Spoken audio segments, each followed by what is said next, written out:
আমরা প্রতিদিন হাজার হাজার শব্দ বলি, লিখি, টাইপ করি, কিন্তু ভেবে দেখেছেন কি এই শব্দ বা ভাষার জন্ম হয়েছিল কোথায়?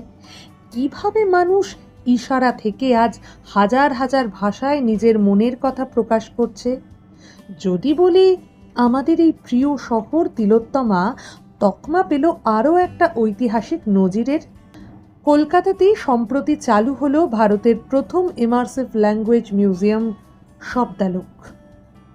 যখন স্বতঃস্ফূর্তভাবে কোনো কথা বলা হয় তখন এমন কথাই আমরা ব্যবহার করি যেটা আমরা সব সময় ব্যবহার করে থাকি। সেখানে অনেকে বলেন, আচ্ছা এখানে অন্যরকম শব্দ বেরোলো, বাংলা শুদ্ধ বাংলা কেন বেরোলো না? এরকম ধরনের আরো অনেক কথা শুনতে পাই যখন আমরা এরকমভাবে স্বতঃস্ফূর্ত কিছু বলে থাকি। আমার কথা হলো, নব নব সৃষ্টি যদি কেউ পড়ে থাকে তো সেখানে সৈয়দ মুজতবা আলী খুব সুন্দর করে বর্ণনা করেছেন কিভাবে বিদেশি শব্দ, বিদেশি খাবার সমস্ত কিছু আমরা আপন করে নিয়েছি। এমনকি রবীন্দ্রনাথ ঠাকুর, নজরুল ইসলাম, ওনারাও শহীদ, ইনকলাব এই ধরনের কথাগুলোর কিন্তু একটা গ্রহণযোগ্যতা বাড়িয়েছেন। ঈশ্বরচন্দ্র বিদ্যাসাগর তিনি সংস্কৃত ভাষার পণ্ডিত ছিলেন এবং তিনি সেই ভাষা নিয়েই সমস্ত কিছু লিখে গেছেন, সমস্ত কিছু শুদ্ধ ছিল। কিন্তু বলা হয় তিনিও নাকি এমন কিছু জায়গায় নিজের ছদ্মনাম ব্যবহার করে অনেক জিনিস লিখেছেন, সেখানে বিদেশি শব্দ ব্যবহার করেছেন। ভাষার এরকম জার্নি আমাদের চলতেই থাকবে, তার জন্য উপযুক্ত বই, পাঠ এই সমস্ত কিছুই দরকার, যেটা আমরা একটু কমই করে থাকি, আমি তো কম করে থাকি। তো যাই হোক, আমরা সেই শব্দের জাদুঘরে যেতে চলেছি, মিউজিয়াম অফ ওয়ার্ডস। কিছুদিন আগেই আমাদের স্বরাষ্ট্রমন্ত্রী অমিত শাহ উনি উদ্বোধন করেছেন ন্যাশনাল লাইব্রেরিতে। তো সেখানেই আমরা যাচ্ছি। তো সেখানে কীরকম এক্সপিরিয়েন্স হয় আর কি কি দেখার আছে, মানে আমি সম্পূর্ণ অজ্ঞ। আর 22টা ভাষার জার্নি এই মিউজিয়ামে আমরা দেখতে পাবো।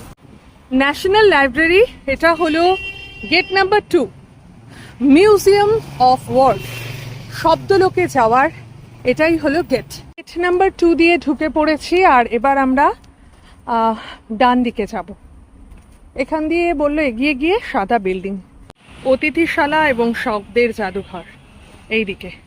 কল্যাণী ইউনিভার্সিটিতে গেছিলাম আমি মাইক্রোবায়োলজি নিয়ে বিএসসি করব বলে, তো খোঁজ খবর নেওয়ার জন্য গেছিলাম। তো সেইখানে এত বড় ক্যাম্পাস, তো তখন দেখেছিলাম সেই ব্যাপারটা। আর এখানে এসে আরেকটা আমার একটা মনে পড়ছে আর কি, সেটা হচ্ছে শিবপুর বি কলেজ, সেটা ক্যাম্পাসে অনেকটা এরকম। আর hello everyone, welcome to Bong passionate traveller. আমরা চলে এসেছি ন্যাশনাল লাইব্রেরিতে। এখানে মিউজিয়াম অফ ওয়ার্ড বলে একটা নতুন শাখা খোলা হয়েছে, ভীষণ রিসেন্ট। যদিও এটা 15ই অগস্টের পরে পুরো টিকিটিংয়ের ব্যবস্থা থাকবে, আপাতত এটা ফ্রি 15th অগস্ট পর্যন্ত। তো তোমরা যদি কেউ আসতে চাও আসতে পারো, আর আমরা চেষ্টা করছি ভেতরে ঘুরে সমস্ত তথ্য তোমাদেরকে দেওয়ার। চলো আমাদের সাথে। আলিপুরে অবস্থিত ঐতিহাসিক ন্যাশনাল লাইব্রেরি বা বেলভেডিয়ার এস্টেট ক্যাম্পাসের ভেতরেই তৈরি হয়েছে এই বিশেষ মিউজিয়ামটি। কেন্দ্রীয় সংস্কৃতি মন্ত্রকের অধীনে ন্যাশনাল লাইব্রেরি এই মিউজিয়াম তৈরি করেছে। এখানে আসবেন কিভাবে? সবচেয়ে কাছের মেট্রো স্টেশন হলো যতীন দাস পার্ক। সেখান থেকে অটোতে বা ক্যাবে 5 থেকে 10 মিনিট। এক্সাইড বা রবীন্দ্র সদন থেকে আলিপুরমুখী যে কোনো বাস বা ক্যাবে উঠে সরাসরি ন্যাশনাল লাইব্রেরির গেটে নামা যায়। ন্যাশনাল লাইব্রেরির গেট নাম্বার 2 থেকে এই মিউজিয়ামটি খুবই কাছে। টিকিট নিয়ে নিলাম, যদিও এন্ট্রি টিকিট ফ্রি, এখানে লেখাই আছে 15th অগস্ট পর্যন্ত ফ্রি। একটা ম্যাপ আছে।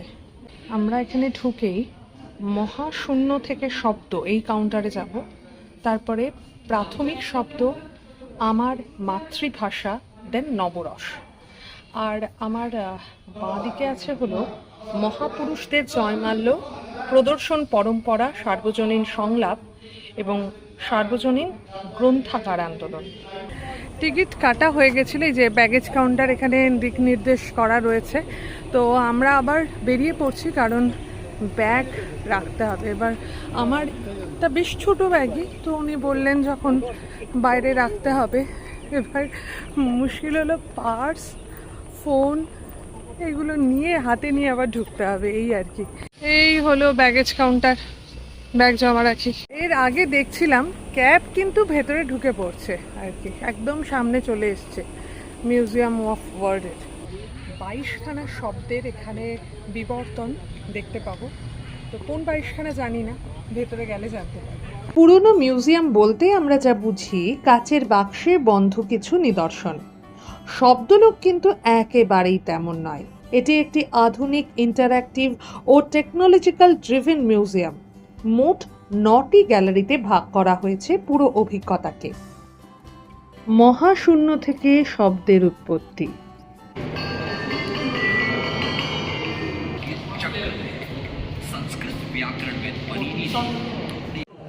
এই দুটো জায়গায় দাঁড়ালেই পুরো শব্দটা বোঝা যায়। বলেছে 14টা শিবের সূত্র বেরিয়েছে যখন 14 বার ডমরু বেজেছে শিবের। প্রথম গ্যালারির নাম শব্দের আদিম যাত্রা। প্রথম গ্যালারিতে প্রবেশ করলেই আপনারা দেখতে পাবেন মানব সভ্যতার একদম শুরুর কথা। প্রাচীনকালে মানুষ কিভাবে ছবি এঁকে, ইশারায় বা মুখের বিভিন্ন সুর ও শব্দ তৈরি করে যোগাযোগ করত, তার এক চমৎকার শ্রাব্য ও দৃশ্যমান উপস্থাপনা রয়েছে এখানে। এর পরের গ্যালারিটি হলো আমাদের মাতৃভাষা। ভারতের ভাষাগত বৈচিত্র্যকে সম্মান জানাতে আলাদা একটি গ্যালারি রাখা হয়েছে। আমাদের সংবিধান স্বীকৃত 22টি প্রধান ভাষার উৎপত্তি, তাদের সাহিত্য ও উচ্চারণ শুনতে পাবেন মোশন সেন্সর হেডফোনের মাধ্যমে। জাফরনামা 20 শতাব্দী ফার্সি মূল গ্রন্থ, রামপুরের রামপুর রাজার গ্রন্থাগারে রক্ষিত।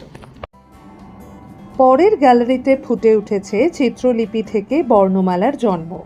ব্রাহ্মী, খরষ্ঠী থেকে শুরু করে দেবনাগরী, বাংলা এবং দক্ষিণ ভারতের প্রাচীন লিপিগুলোর রূপান্তর ডিজিটাল স্ক্রিনে দেখতে পাবেন। এখানকার সবচেয়ে বড় আকর্ষণ হলো আধুনিক প্রযুক্তি। আপনি স্ক্রিনে হাত স্পর্শ করলেই কোনো একটি প্রাচীন পাণ্ডুলিপি আপনার সামনে 3D হলোগ্রামে ফুটে উঠবে। সঙ্গে থাকবে তার সহজ ব্যাখ্যা। চারুশিল্প সহ মুঘল ফোলিও 1800 শতাব্দীতে কলকাতার ভারতীয় জাদুঘর থেকে এটা নেওয়া। Printers, age of printing. এখানে দেখো আমরূপী ভাষা আছে, এটা অনেকটা বাংলা অক্ষরের মতোই দেখতে, ক চ খ লেখা আছে। বন্দে মাতরম, এবার বন্দে মাতরম গান লেখবার 150 বছর পূর্ণ হলো, আর এই বছরই আমরা এই মিউজিয়ামটা পেলাম।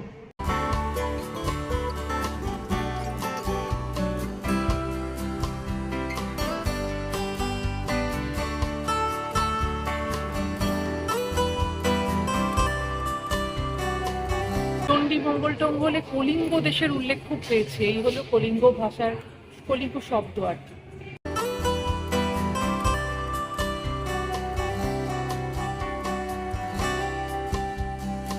হোমো গ্রুপের যে বিভিন্ন প্রাণীরা ছিল তাদের মস্তিষ্ক। শিবালিক পাহাড়ে যেটা পাওয়া যায় 14 মিলিয়ন বছর পূর্বে, 2.4 মিলিয়ন থেকে 1.4 মিলিয়ন বছর পূর্বে, আর হলো 125,000 বছর পূর্বে ইউরোপ ও এশিয়া থেকে এইগুলি। এটা শিবালিক পাহাড়ে পাওয়া যায়। 14 মিলিয়ন ইয়ার্স, এটা 14 মিলিয়ন পূর্বে। সিন্ধু সরস্বতী সভ্যতার লিপি। মহাভারতের পর্ব, রিড মোর।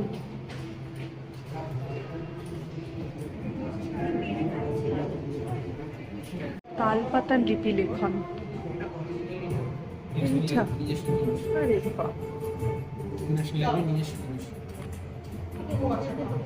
ইন্দো গ্রিক মুদ্রা। গুজরাটের জুনাগড়ের শিলালিপি। ব্রাহ্মীর প্রভাব দেখাচ্ছিলাম না, বিভিন্ন ভাষা, বিভিন্ন শব্দ, ব্রাহ্মীর যে শব্দগুলো কিরমভাবে লেখা হয়। আমাদের দেশের groups of Indian languages, north Munda Parsi, south Munda Sanskrit. এ তো পুরো মনে হচ্ছে ভারতবর্ষের দক্ষিণ যে এরিয়াটা সেখান থেকে তৈরি হয়েছে। এটা হলো আমাদের ভাষার বিবর্তন। এটা হলো সাসানিয়ান মুদ্রা, হুন মুদ্রা, সমুদ্রগুপ্ত মুদ্রা, কুষাণ মুদ্রা।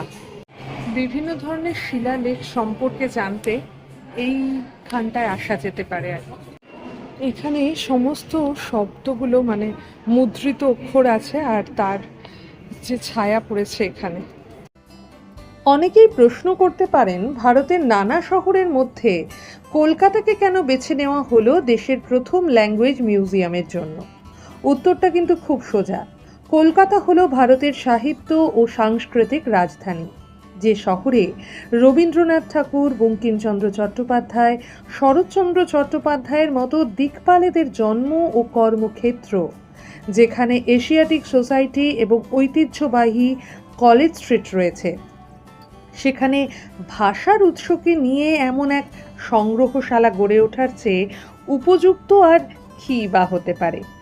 কলকাতা সবসময় জ্ঞান ও সাহিত্যকে ভালোবেসেছে, তাই শব্দলোক কেবল একটি মিউজিয়াম নয়, এটি তিলোত্তমার মুকুটে নতুন এক সাংস্কৃতিক পালক। বার্তালাপ শুরুর আগে আমরা নমস্কার করে থাকি। তো যখন করে থাকি বিভিন্ন ভাষায়, যেমন হলো জয় শ্রীকৃষ্ণ গুজরাটিতে, सुप्रभात। সুপ্রভাত, राम राम। রাম, जय माता दी। আমরা এখন হাস্যরস দেখছি। এইখান থেকে ব্যাপারটা পরিচালনা করলাম আমরা। মনে হচ্ছে স্টেজে কেউ কিছু পরিবেশন করছে আর আমরা সেটাই দেখছি। যারা এখানে উঠতে পারবেন না সিঁড়ি দিয়ে, তাদের জন্য এইরকম একটা চেয়ারে বসে ওঠার ব্যবস্থা আছে।